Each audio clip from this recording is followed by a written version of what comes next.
महाभारत में रिश्ते और उनके द्वंद्व, जिसमें छल, ईर्ष्या, विश्वासघात और बदले की भावना का बाहुल्य है, लेकिन इसी में प्रेम, प्यार, अकेलापन और बलिदान भी है।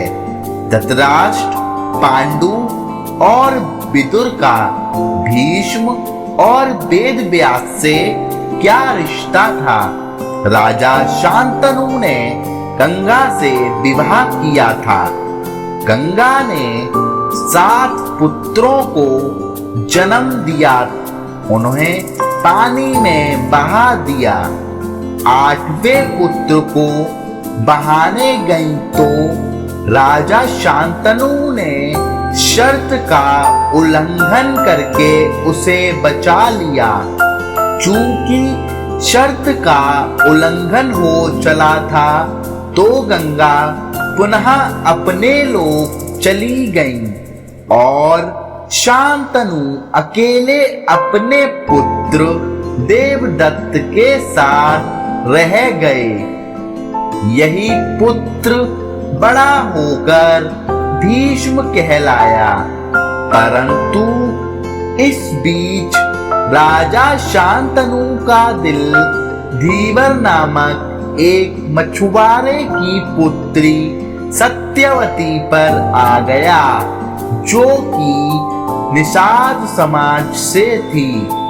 सत्यवती ने पहले ही ऋषि पाराशर के साथ अवैध रूप से समागम करके एक पुत्र को जन्म दे दिया था, जिसका नाम कृष्णद्वैपायन था, जो आगे चलकर वेद व्यास कहलाए।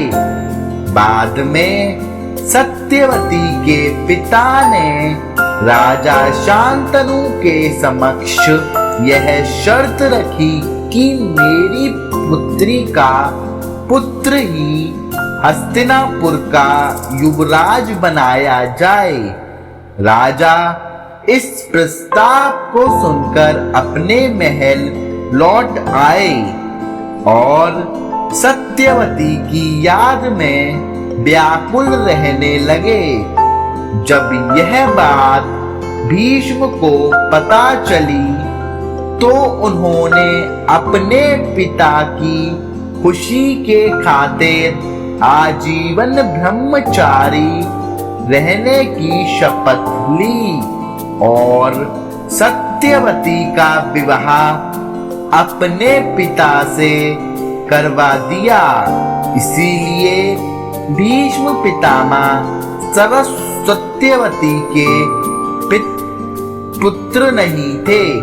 वेद व्यास ही असल रूप में सत्यवती के पुत्र थे।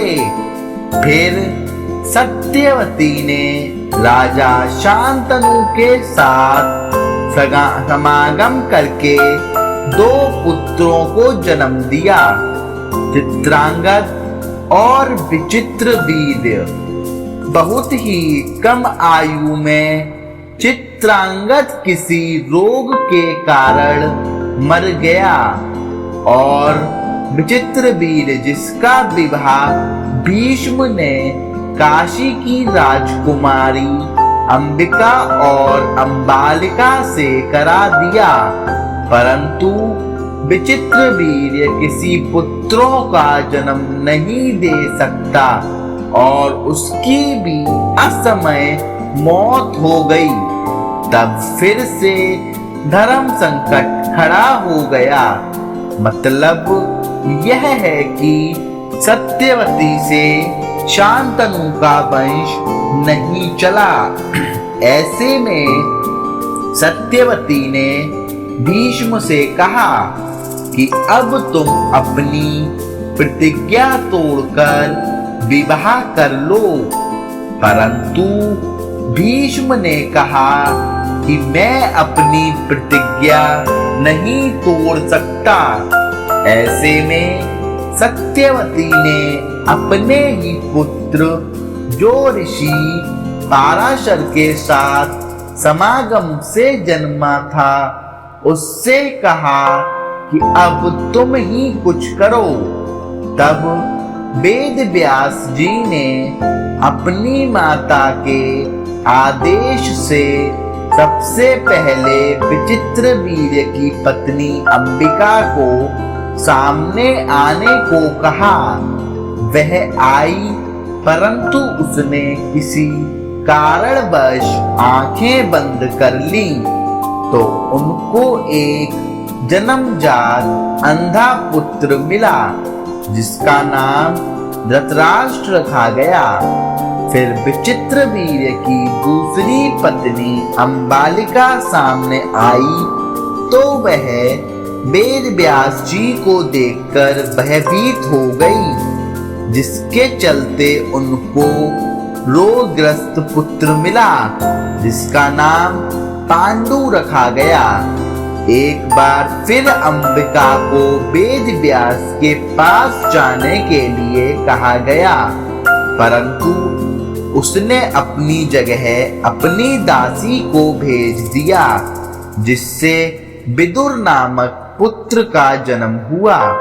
कथा अनुसार सत्यवती के पुत्र वेद व्यास माता की आज्ञा मानकर बोले, माता, आप उन दोनों रानियों से कह दीजिए कि वे मेरे सामने से निर्वस्त्र होकर गुजरें, जिससे कि उनको गर्भ धारण होगा।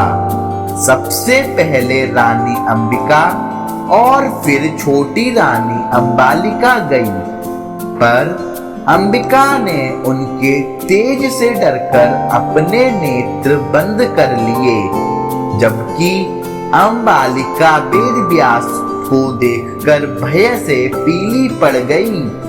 वेद व्यास लौटकर माता से बोले, माता, अंबिका को बड़ा तेजस्वी पुत्र होगा, किंतु नेत्र बंद करने के दोष के कारण वह अंधा होगा, जबकि अंबालिका के गर्भ से पांडु रोग से ग्रसित पुत्र पैदा होगा।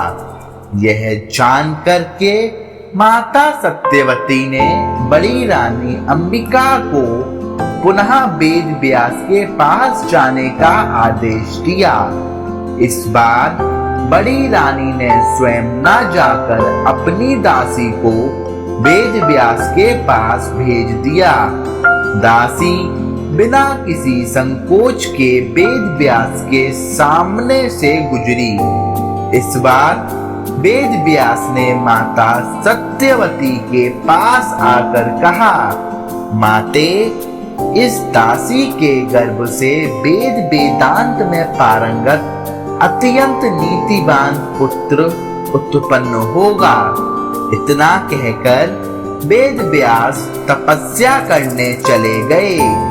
अंबिका से धृतराष्ट्र, अंबालिका से पांडु और दासी से विदुर का जन्म हुआ। तीनों ही ऋषि वेद व्यास की संतानें थीं। इस तरह तो सत्यवती और पाराशर मुनि का ही वंश चला, परंतु सोचने वाली बात यह है कि अब किससे किसका क्या रिश्ता माना जाए।